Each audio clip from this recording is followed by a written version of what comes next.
All right, so now we're looking at volume of a cone, and don't get too freaked out by this addition of a new volume formula, because we can actually think about a cone as a circular pyramid, just like how we can think about a cylinder as a circular prism. And you can see that the volume of a cone there is just 1/3 of pi r squared h. And pi r squared h, well, that's actually familiar to us as well. What's the volume of a cylinder? That is a shocking cylinder. Let's draw that in so we can see that it's a cylinder. The volume of a cylinder is just the area of the base, which is a circle. So volume of a cylinder is just going to be the area of a circle, pi r squared, times the height, the perpendicular height, or the length that base was extended in the third dimension. So times the height. So pi r squared h.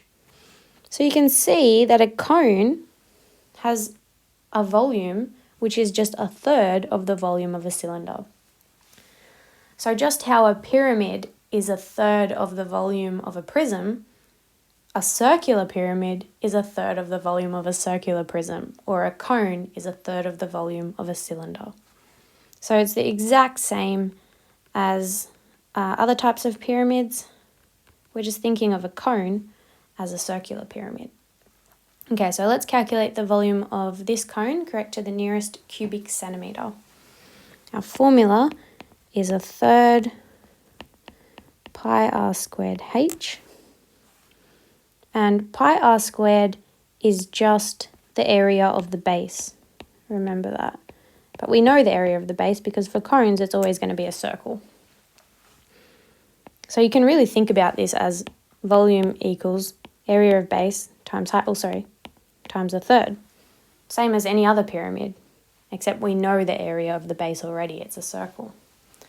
So what have we got? We've got 1/3 times pi times the radius. So what's the radius of this cone? They've given us the diameter is 21 centimetres. Half of the diameter will give us the radius. So that's just going to be 10.5 squared times h. And h is the perpendicular height. So that's just the height from the centre of the cone up to the top of the cone. And you can see it's 30 centimetres. So our volume is just going to be 1/3 times pi times 10.5 squared times 30, which is 3,464 cubic centimetres. And that's it, we're just following the formula again. Okay, and this cone now, a cone has a slant edge of 61 millimetres and a base radius of 11 millimetres. Find its volume correct to 1 decimal place. Okay, so straight away I'm already suspicious because they said slant edge. So as soon as you see slant edge, that's a pretty good sign that they're not going to give you the perpendicular height. And you're going to have to work it out using Pythagoras like we did in the other question. So let's write down our formula first. Volume of a cone is 1/3 times pi r squared, which is the area of the base, times the height.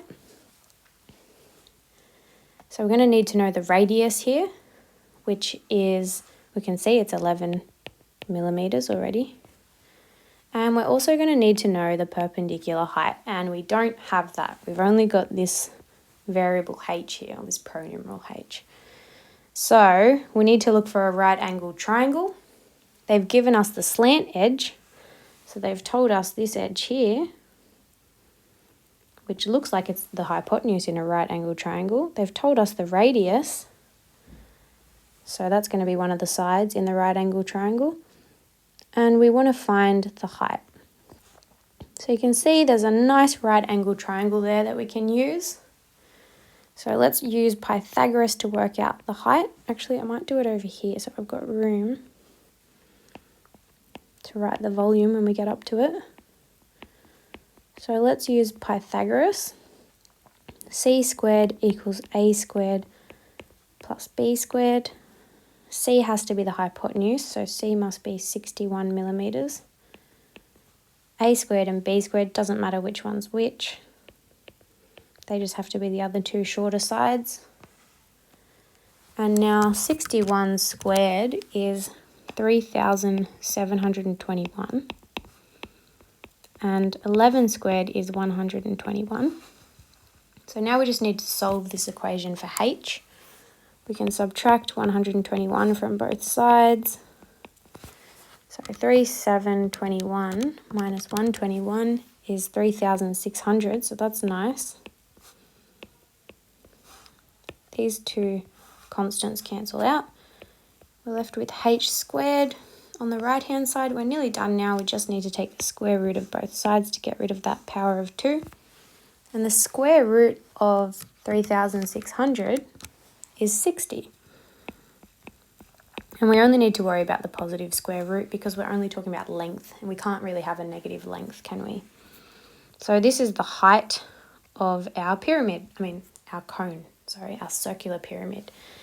So what was it again? 60 millimeters. So now we have our h, we've got our r, we can work out what the volume is. So the volume is 1/3 times pi times 11 squared times 60.